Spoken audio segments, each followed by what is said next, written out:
Good Morning Night Vale is brought to you by The Disappearances of Lydia Fontaine, a new independently produced and crowdfunded 10-episode original audio drama. Set in a deceptively familiar world of electronic surveillance and machine-mediated communication, The Disappearances of Lydia Fontaine follows Lydia Ryan and her friends, lovelorn Ethan and wannabe internet sensation Dee, as they struggle to unravel the mystery of her mother's disappearance. Escape the sinister Fontaine family, and survive the feud over her grandfather's supernatural legacy. It weaves bitter family drama and high-stakes intrigue with fantasy and cyberpunk elements to create a surreal mystery about secrets and grudges, old books, big data, and the promise of infinite knowledge. And do not forget the talking birds. It's a full-cast production with original music and a bespoke soundscape presented through a series of found-footage-style surveillance recordings. And it's important to note, this show was made entirely without generative AI. Even the computers are voiced by human actors. Episodes are free, and you can start listening right now with the Season 1 finale due to come out on August 16th. For more information, go to lydiadisappears.com. and find The Disappearances of Lydia Fontaine wherever you get your podcasts and start listening from the beginning. Insurance isn't one size fits all, and shopping for it shouldn't feel like squeezing into something that just doesn't fit. That's why drivers have enjoyed Progressive's Name Your Price tool for years. With the Name Your Price tool, you tell them what you want to pay, and they show you options that fit your budget. Enough hunting for discounts, trying to calculate rates, and tinkering with coverages.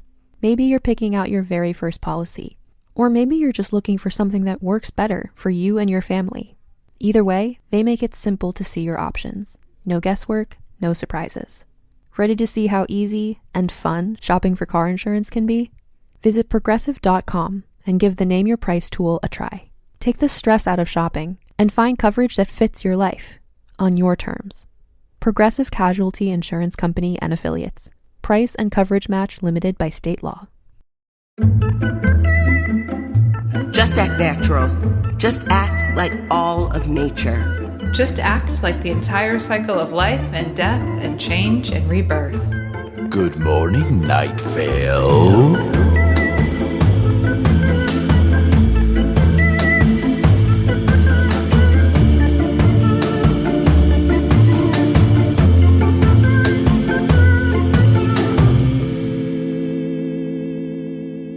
Hello, my name is Meg. Hello, my name is Symphony. Hello, my name is Hal, and this is Good Morning Night Vale. We are a podcast. We talk about another podcast. It's called Welcome to Night Vale. Have you heard of it? You have. This is what we do. We go episode by episode. We break it all down and talk about your theories and thoughts. What is this episode, Symphony? This episode is called Parade Day. It's Parade Day in Night Vale. It's totally just a parade and not a subterfuge for any kind of insurgency or revolt against a corporatic regime. Plus, strange doors appearing all over town and an update from Carlos about the house that does not exist. Let's talk about it! Let's really talk about it. So it's today. We've been waiting for the uprising. We've been waiting for Cecil to fully switch gears and rally the troops and do it. And he is doing that. He's doing this up. There's Morse code. He's using the radio as a tool. Things get out of hand. Plans are afoot. Tamika has circled her childhood militia together, and today is the day. Yeah. Parade Day. Or so we think. Can we all also think about Parade Day? How many? Parade Day. Parade Day. Parade Day. Parade Day. Happy Parade Day, everybody. Because, otherwise, it'll just go Parade Day. That's how I would say it. Parade Day. Parade Right. Day. Parade Day. Parade Day. I love the Rose Parade. I love the Macy's Thanksgiving Day Parade. Those are the two parades that I love. Can I tell you, I hate parades. You hate a parade, is what you're saying. I hate a parade. Here's why. Because I am a short person and people forget that I exist and stand directly in front of me, and then I can't see anything. So I either need to push up front and elbow some children out of the way, which people tend to frown on, or I need to be in the parade. You know what I mean? You need to be on a float.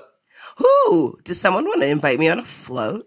Oh, there should be a Night Vale float in some parade. We would be on it. I'll show up for that. Oh my God, I would love to be in a Pride Parade float. Yeah, that'd be fun. Can we make that happen?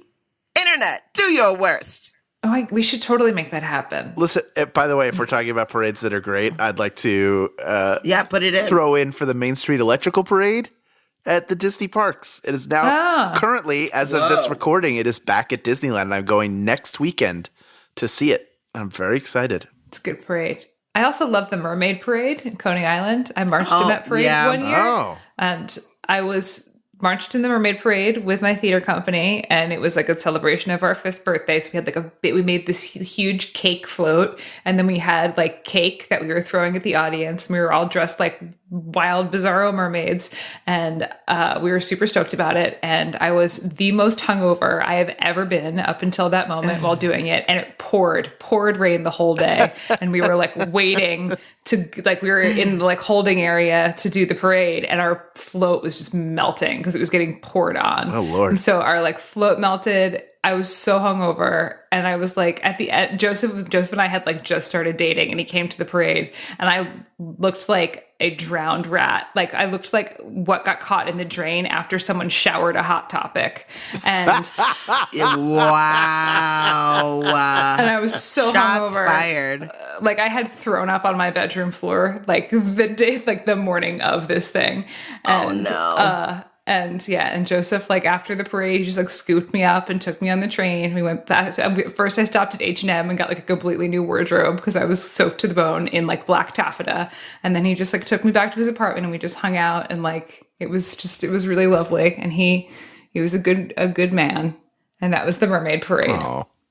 Well, speaking of showers, friend, the ad. Please speak of it. The ad for Irish Spring. Whose hands are those? Whose hands are these? You know, okay, do you remember the Irish Spring commercials? It was always like a waterfall and like lots of green grass and whatever. Are there waterfalls in Ireland? Irish fans, tell us about it.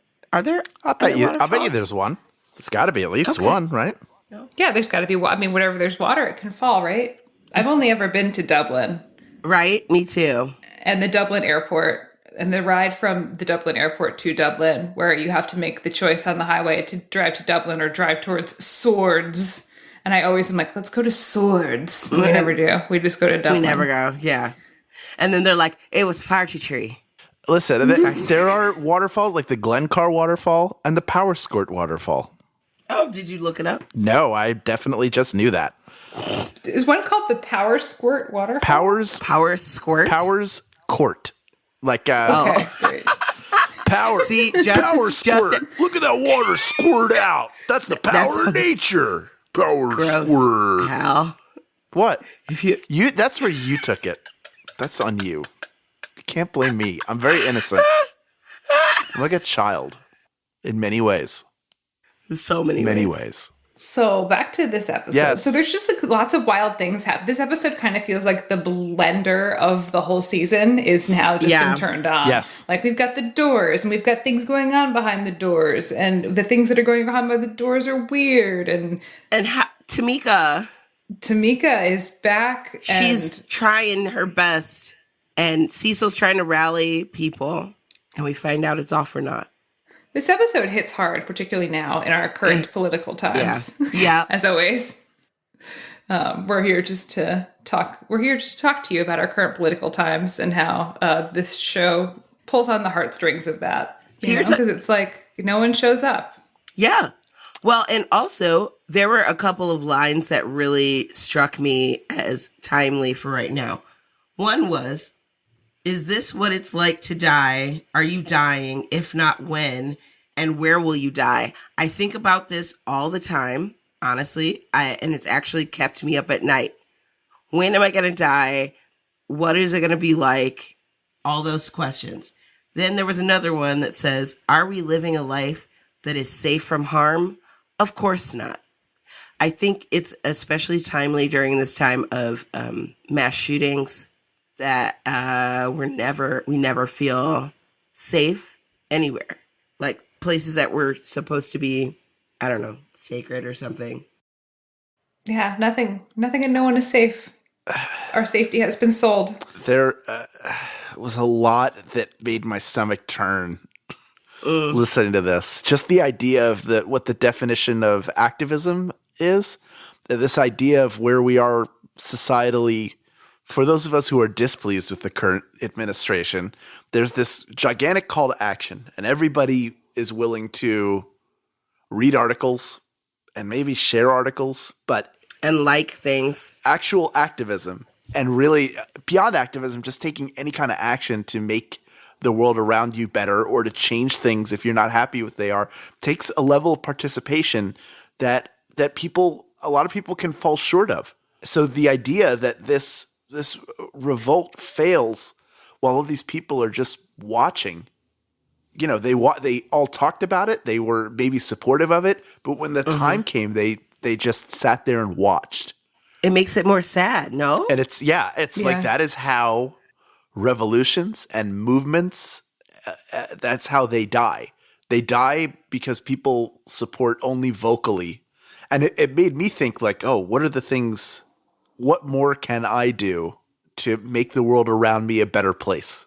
Like I assume that's something a lot of us are thinking about on a regular basis, but it requires whatever you come up with or whatever's out there that's available to you, you have to do it, or else things aren't going to change and you're going to be unhappy about it. And a bunch of kids are going to wind up in the detention center they don't have to use because of the mind control drugs they've been putting in the school lunches.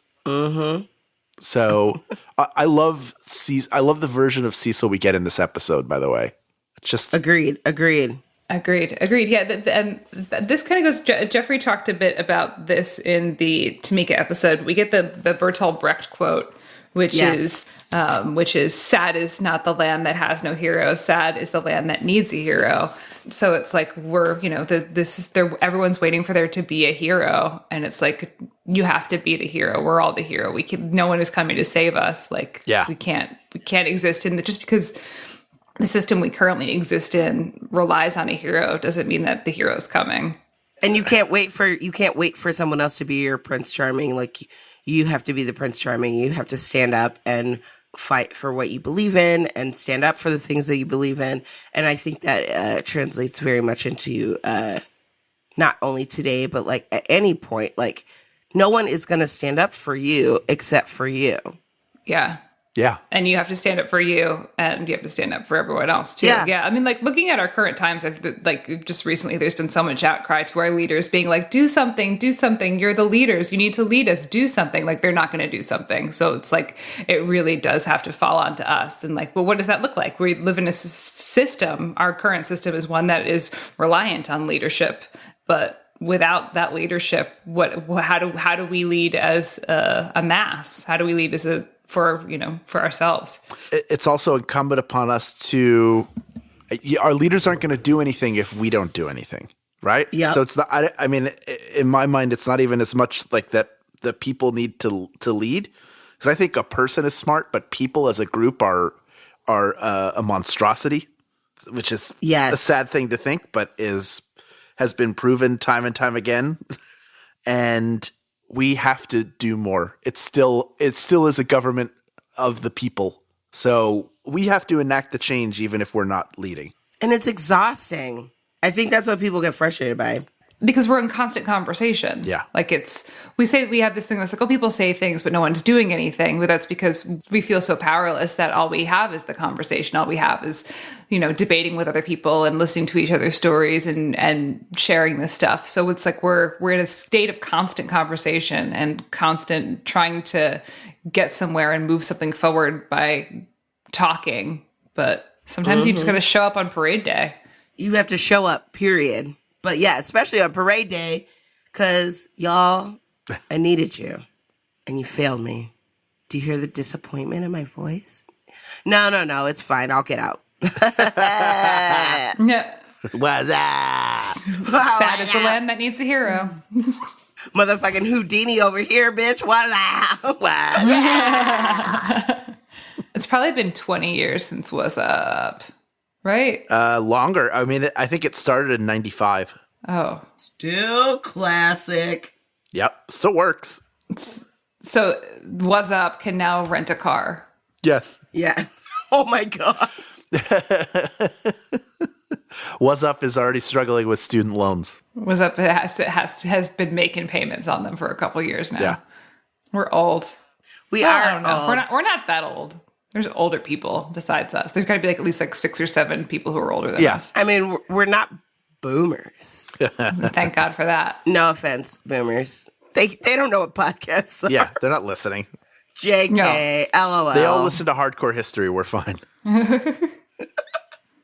They're listening to the radio. But if you are listening to us and you are a boomer, you're the cool one. Yeah. Thank you. Congratulations for breaking out of your boomer shell. And I'm mad at you for breaking the world, but that's okay.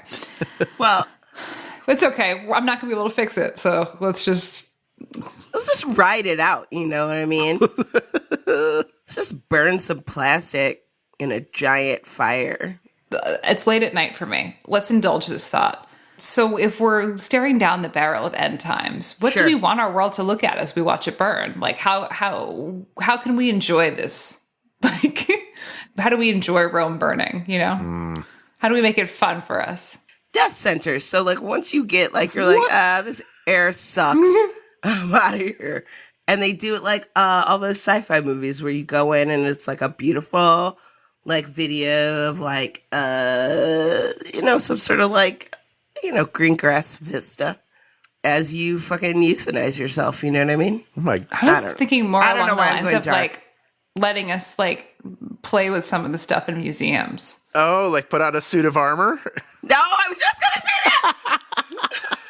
That would okay. So obviously, that's both of like we definitely both want to do that. Yeah, I'm down. Also, I want to climb on top of one of like a reproduction, like the bones of like a fucking mammoth or something. Yeah. Like T-Rex or something. I want to like try out all the first ladies' dresses in the Oh. Smithsonian and like we get to cook in Julia Child's kitchen that's at the Smithsonian. Oh, yeah. Honestly, guys, if I knew that it depends on how close we knew the end is going to happen, right? Like, if it's like the last few days, it's going to be all coitus and drugs for me. So, I'm talking like the last 20 years. Like, 20 years. You got time. we got 20 years left on the world. I'm going to go to every place I can get to see it. Do you know what I mean? I just want to see all the things, taste all the things. I want to experience as much as I can. I want to fight it. Oh, you'd want to try and fix it? I hate the idea. Yeah. You'd want to figure out how to get off the planet? I could do that, Maybe. too. You can get me off the planet? Well, and, I mean, is there a way to be like, okay, can we also, like, build some sort of, like, thing where we, like, go underground and, like, fucking, like, we're doing our thing underground, like, certain people, and we're, like, growing food and, like, all that stuff, and then when the world replenishes itself after it's died and, like, whatever, will it come back? I think we'd have to just go off planet. You Yeah. think off planet? Okay. I don't know if I can't even get on a damn boat, like a yacht. Like, how am I going to get on a spaceship out of here? Also, if you have a boat or a yacht, please let me know. DM me. Thank you. You'll figure it out. I just love the idea of this podcast blaring through the speakers of a yacht right now. Someone's like on their yacht, just like listening to Good Morning Night Vale. You don't think they're talking about us, do you?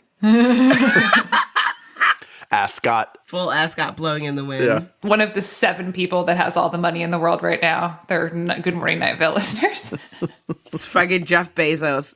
Yo, Jeff, pick a bitch up. You know what I mean? Yeah, Bezos.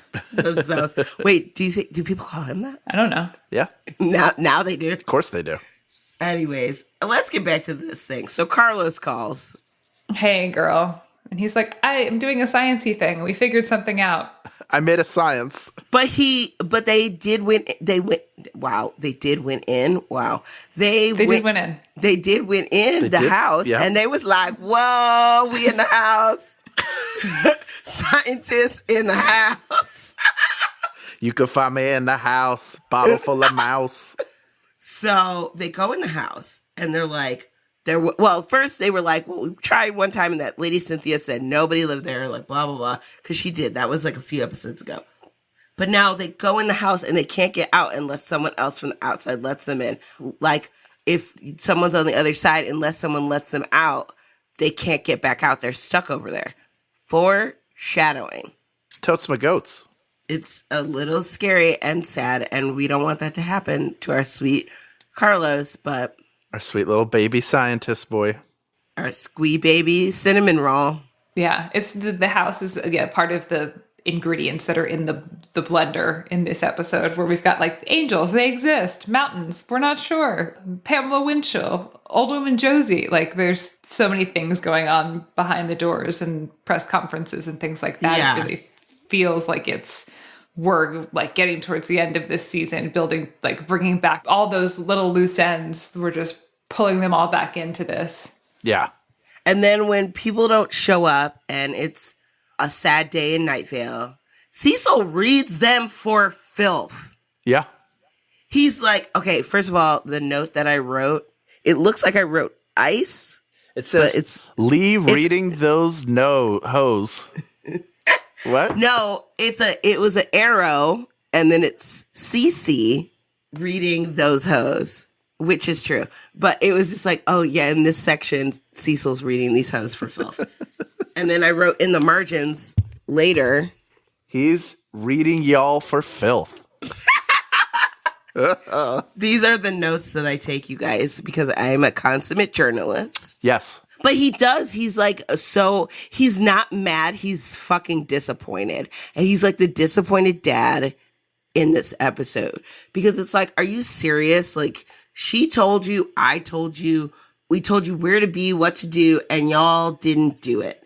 Not one citizen, not one showed up outside of the band of the children. Your children stood up for you. Boomers. But isn't that like the way? Well, it's because the children are the ones who are left here, you know? Like, right? They're the ones who actually have to live this out. There's so much of the boomer rhetoric is always like, well, it's not going to be our lifetime. But it's like, yeah, you had kids, motherfucker, and Right. you're leaving us trash. And you're forcing us, and you're not forcing us, but like telling us that we should. I mean, I don't know how many people out there have experienced this, but like, it's a thing of, well, when you grow up, you're supposed to get married and have kids and have a house and have a car and do the thing. And there's a thing to follow, right? That was what you're supposed to do. Right. And I think in my generation and later now are questioning that. I will say, to their credit, that boomers walked so we could fly. In terms of them being I think they were the first generation, the generation that raised them, which I guess is the greatest generation. I think was the last group where you had to, everything that you did, you know, you get a job, you have to get a job and a family, and whatever you want to do, you do on your own time. But you do what you have to do first. The boomers who brought us the revolution of the 60s were the first ones they instilled in their children the idea that they could and should follow the things that are passionate about them. Because it may have been too late for them, but they're much more, you know, I mean, my parents were boomers. They're pretty supportive. Are there asshole boomers? For sure there are. Sure. But I also have seen young people that are complete trash. Totally. And doing the same thing. Tommy Laren. That shit gets passed on. Tammy Lauren, whatever your name is. Yeah. That shit gets passed on generation to generation. That's just bad people, not a bad generation. I think that's it's easy. Like, again, we're all just looking to. You're right. We're going back to 45, right? We're all looking to blame somebody. Somebody has to be to blame for this. Yeah. Listen, I love my boomer parents. I just looked at a picture of them as I said that. You should get a bumper sticker that says, "I love my boomers," and then just a series of people who are bigger on the back of the van of your Aerostar. Oh. No, agreed. No, like I totally agree with that. But there is this, I think it's more the mindset of people who don't care about, who don't have empathy for any sort of future generations or the fight that we feel like we have to endure on a daily basis. I agree with that. I think that is a terrible way to be. And so what can we call those people? They're not necessarily, they're intergenerational. Shit wipes. Ooh, good, the shit wipes. So we're wholly against shit wipes, but we're cool with like cool people in every generation. Yeah, just be cool. Just be cool, Don't bruh. be a dick. Yeah. Don't be a dick shit wipe. Symphony Sanders' method of life. Mind your own business. Don't be a dick. It's perfect. Perfect rules. Easy. Love it. And if you get confused by rule 2, go back to rule 1. Wholeheartedly agree. I love you both so much. Oh, Hal. These are the special times as we approach the midnight hour. It's the witching hour. So we're getting through this episode. We have the very disappointing moments, but Cecil, he locks Daniel in the room. He's like, we're at this high tense moment where it's like he's running off a different mixer, and Daniel's confused, and like you can see it all. Like I have a very visual attack. I can just like see this all playing out. And it's like yeah, and then you get there, and it's like this the utter disappointment of it not being there. And then he goes back to the studio, And it turns. and it's like, oh shit. Yeah, great cliffhanger. The chickens have come home to roost. And my final note of this episode was, damn, they got him. Because he was like, good night, night. And then, hey, no, wait. See? Yeah. But don't worry, dear fans. It's all going to work out in the end, baby. No, don't spoil it for them. It could not work out. Maybe this is the last episode of Welcome to Night Vale that ever happened. 107 more episodes. Does that make you feel? Okay.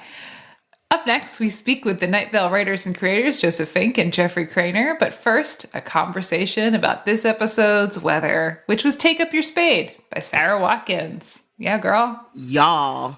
I thought this was an appropriate anthem. Totally. For this, take up your spade, get to work, get your hands dirty. Like this is... Take up your spade and break ground. Like how much more strong could you be in that? Yeah. For being such like a soft-spoken song, technically, I think, very banjo plucky. Right. It was very like, but hey, you got to get in there, put your hands in the dirt, get it popping. Yeah, I think it's not glorifying the hard work, which I think is interesting. It's just like, that's this the way is it just is. this quiet, like this is the work that needs to be done, and we're going to have to do it. So just, take up your spade and break ground. Like you have to wake up in the morning and do your work. That's how I feel every day on tour. Build something. Take up your spade. Every day on tour, I take up my spade and I break ground. Today's going to be the longest, every day on tour is the longest day of your life. So why not do some good work? And that spade is a makeup brush.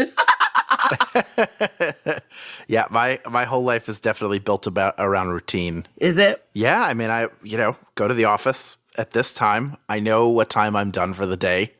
A lot of times I'll have, stuff like this is, while it's not something we do all the time, it's definitely regimented. Right. So I have when I get to the weekend, there are a lot of times where I don't even want to leave the house. I just want to sit, and I love what I get to do. I love recording podcasts. I love going on auditions. I like it even more when I actually book stuff. But I do get to a point where I just need to be still, do anything, or have to think about stuff. And it feels rare. Even when I do that, it feels like borrowed time. I think everyone needs that, though, Hal. Yep.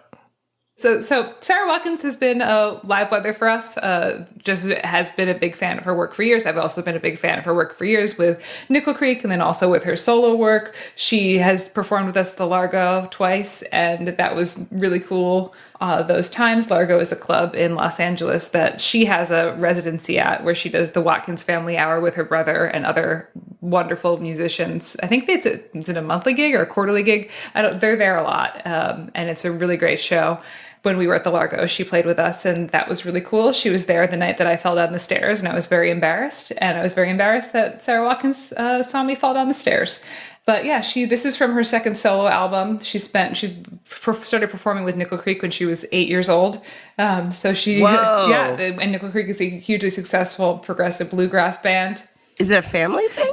She's in it with her brother. Yeah, it's her and her brother. Is Chris her cousin? I don't know. But yeah, it's been her brother's the guitar player. She plays the fiddle and sings. Wait, aren't we playing the Largo in November? We are. We're doing 2 nights at the Largo in November. Come get your tickets. It's going to be a good time. That's my old stomping grounds for the Thrilling Adventure Hour. And that's how I've known Sarah for years because of that. Wow, that's amazing.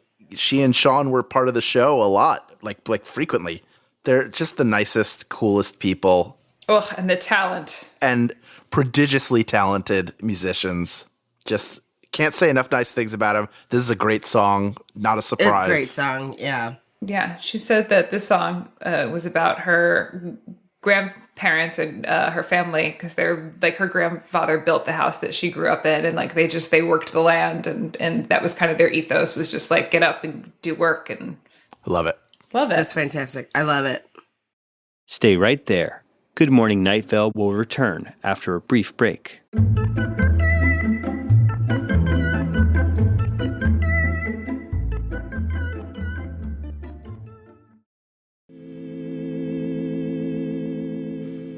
So I have with me the 2 most Night Vale dudes that I can round up in my house today. And those 2 most Night Vale dudes are Joseph Fink and Jeffrey Cranor. Say hey. Hey. Hi there. Yeah, we are stoked to have them back on Good Morning Night Vale today to talk a little bit about Parade Day, and then also just what's going on with them lately, you know? So if I had to say a question that I would like to ask the 2 of you is, what's going on with you 2 lately? Well, this week we went to the Dutchess County Fair. It was very exciting. I fell in love with a llama named Hale, and he's my new son. I saw a newly born cow, and it had been alive, or I guess it had been out of its mother for like 2 hours and was already walking around. And I was like, wow, cows are so much more advanced than us. So impressive. Cows are super impressive. Yeah. I mean, that seems like a huge thing that's going on in your life.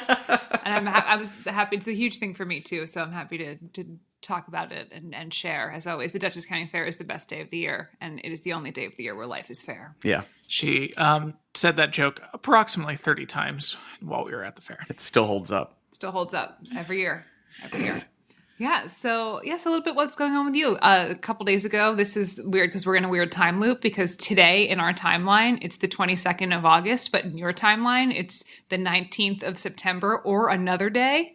So it's a day that's at least after the 19th of September. So we're like in full on summer mode, but you guys are all in back to school mode. And so at this point in time, you have just announced information about the 3rd Welcome to Night Vale novel. We have. We're very excited about the new Welcome to Night Vale novel, because it is the Faceless Old Woman who secretly lives in your home.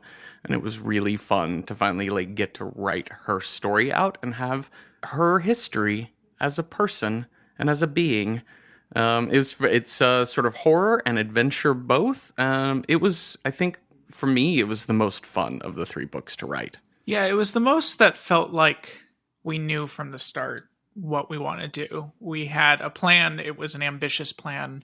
I mean, this is a story that takes place over several centuries and involves both real and made-up European history. Yeah, it was really fun to work.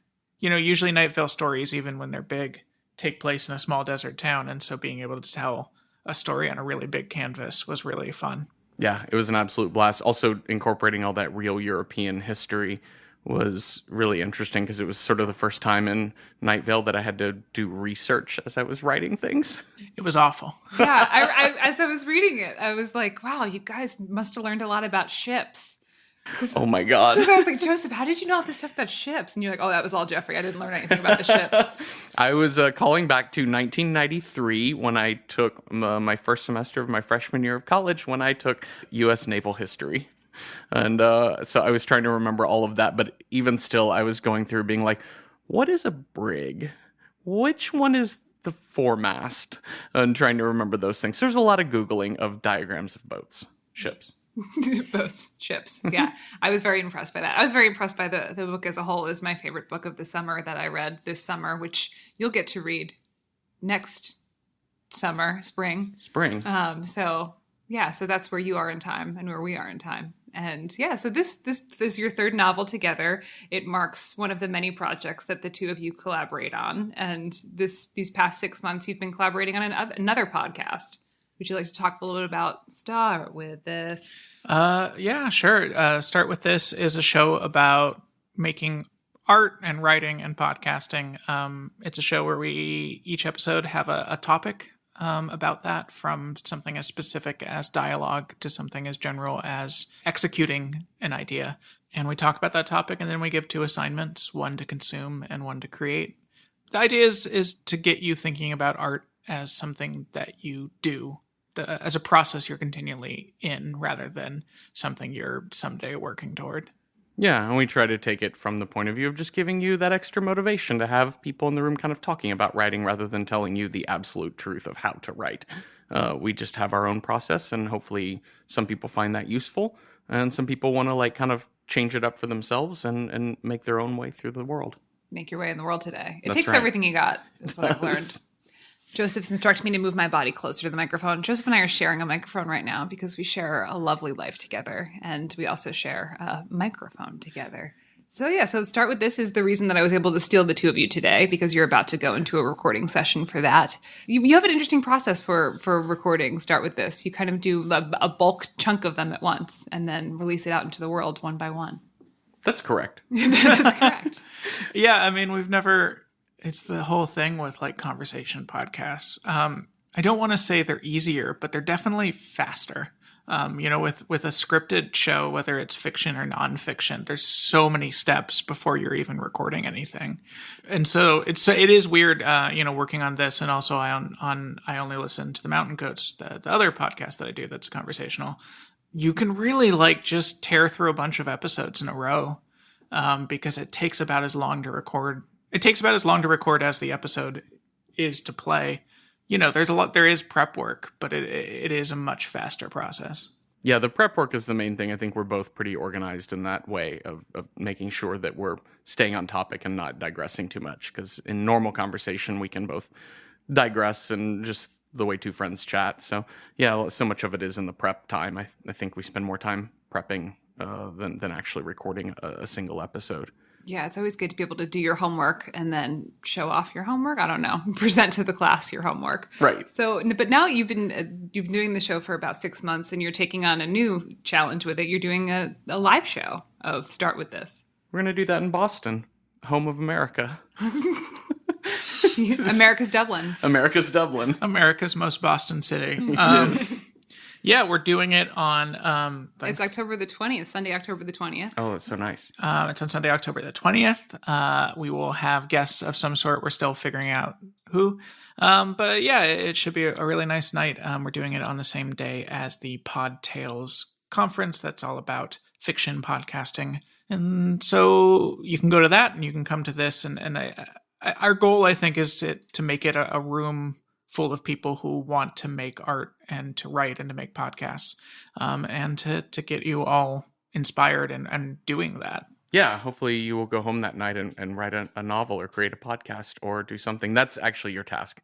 Write a novel tonight and then turn it in tomorrow morning by 8. And it has to have stuff about ships. And it definitely has to have stuff about ships. Very specific ship information. If you call them boats, we will just throw it in the trash. I remember... there's a fantasy author named Scott Lynch who has he writes these very fun books about like a band of thieves in a made-up world that every book's like a different heist they're doing. And he did one that was all about they become ship captains and it's very piratey. And he had the exact same... I read an interview with him where he went through the exact same thing as you. He's like, oh, they'll be on ships. It'll be fun. And then he sat down to write it and he was like, oh God, what's a ship? And then it ended up being like a year of research, and he like went out sailing and he learned all about how ships work. Oh my God. I did not learn any of that. I kind of kept it mostly topical, but yeah. If you had to sail a ship, like if it was like, okay, this is a situation that you have to sail a ship in, your life depends on it, could you do it? No. Okay.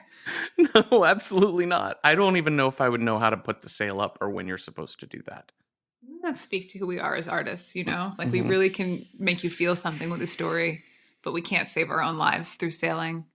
I can't even operate the rafts in Zelda Breath of the Wild. You just wave a leaf, right? Is that similar to sailing? You just wave a leaf? You have to have the big Korok leaf or whatever it's called. And my problem is it's just hard to aim on the video game system, so I end up veering off to the right or left. I think that's how boats work. That's how boats work. So this episode is Parade Day. This went out in March of 2014, and this is we're at a breaking point with the Strex plot line, and we have a failed uprising. And Jeffrey, you wrote this one because there's Bertolt Brecht quotes in it. So, okay, great. So it's very obviously a you. So so what do you remember about that time? What do you remember about creating this episode? This one was, this whole Strex stuff was fun to write because we could incorporate Kevin and Lauren into the plot line. I think that was one of my favorite things. And I've said it before, just how delightful those two are as actual people. And how they convey that so well on the podcast, and with their chipper voices, and it's a fun thing to be able to make those characters so terrifying and so evil. Yeah, I think that was my main motivation there. I think also I may be getting the episode wrong of when this happens, but there's a moment where Cecil goes off the air for a whole episode, and we hadn't really done that before. We're about to get there. Okay. Yeah. Spoiler. Yes. If you're following along at home. This, I believe that is what comes next. So those of you who are listening along at home, which is all of you, at the end of this episode, there's like a struggle. And then I think that in the next episode, we come back and there's no Cecil.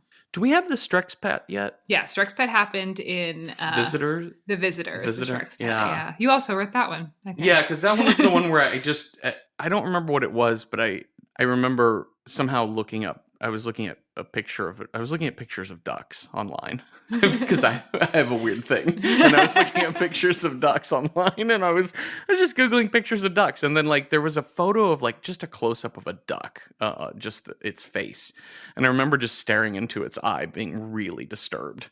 That for me was a real starting point for the whole Strex Pet concept, was the duck eye.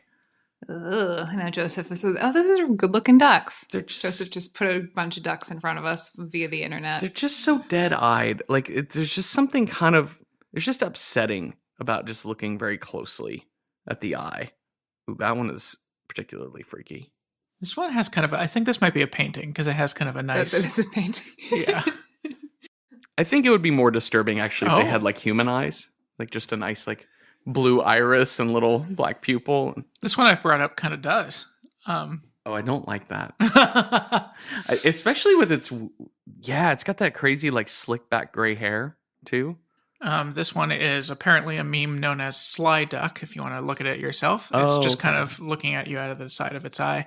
So going back to Parade Day, I'm pretty sure this is the one that has Morse code throughout. Yes. Which was just a fun little Sonic thing I put in. I'm pretty sure I found some website where you could just type in sentences and it would spit out the Morse code sound, so that I didn't have to create that myself. But it did lead to when we released the first Welcome to Night Vale novel, Rob Wilson, who does all the cover designs, put these series of dots that were the lights of the distant city. And because of this episode, people became very convinced that it was Morse code saying something and spent quite a while trying to decode that cover. And we just chose not to stop them and just let them try and figure out the secret message. Let us know what you found out. Please let us know. Yeah, if you've spent your time doing that, it's definitely we're kin to you because we spend our time looking at duck eyes on the internet, so we know how to spend our time. Yeah, so I want to thank you both for taking the time to chat with me today, and super excited about the upcoming things that y'all have. Within the Wires has a new season. When does that drop? That goes up. First two episodes go. Well, they'll already be up. We'll have the first two episodes up on September 10th. So if we're on the 19th today, then they've been out for 9 days, and that means we'll be just 5 days away from episode 3. I'm stoked. I am too. Stoked and Ready. It's a cooking podcast of mine. It's Stoked and Ready. Stoked and Ready. That sounds like a great idea, but no, I like to listen to Within the Wires while I cook. Oh, that's nice. Yeah, especially when I bake. It's a really good bread making. I will save up to and then just knead to it. I recommend you all do the same. Knead to It is my baking podcast if anyone wants to listen to it. Thank you both. Faceless Old Woman, She Secretly Lives in Your Home. It's a novel that's going to be in your life in the spring. So prepare yourself. Do whatever you need to do for that.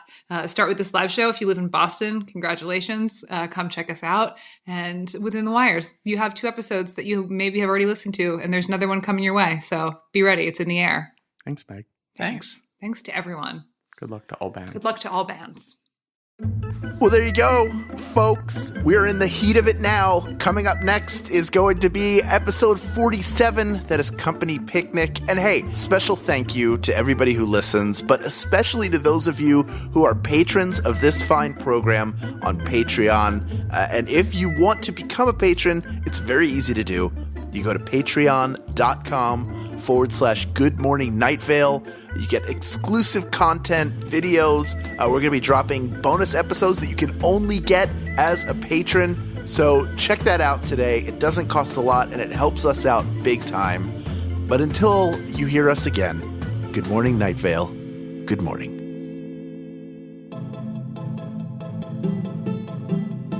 Good Morning Night Vale is a Night Vale Presents production. It is hosted by Symphony Sanders, Hal Lublin, and Meg Bashwiner. It is edited by Grant Stewart. It is mixed by Vincent Cacchione. It is produced by Meg Bashwiner. Theme music by Disparition. Special thanks to our guests this week, Joseph Fink and Jeffrey Cranor. Leave us a voicemail at 929-277-2050 or email us at info@goodmorningnightVale.com to share your theories and ask questions, or to tell me about a time when you saw someone fall down while they were jogging and they ripped their pants and then they had to have their husband come pick them up, but you just stayed in your car under the trees because you really didn't want to get involved in something, and she seemed okay, just a little banged up, and her husband came by really quickly and he was like, "Babe, what happened?" And she was like, "Babe, I fell down again," and you were slumping down in the driver's seat just wanting to fade away into your phone.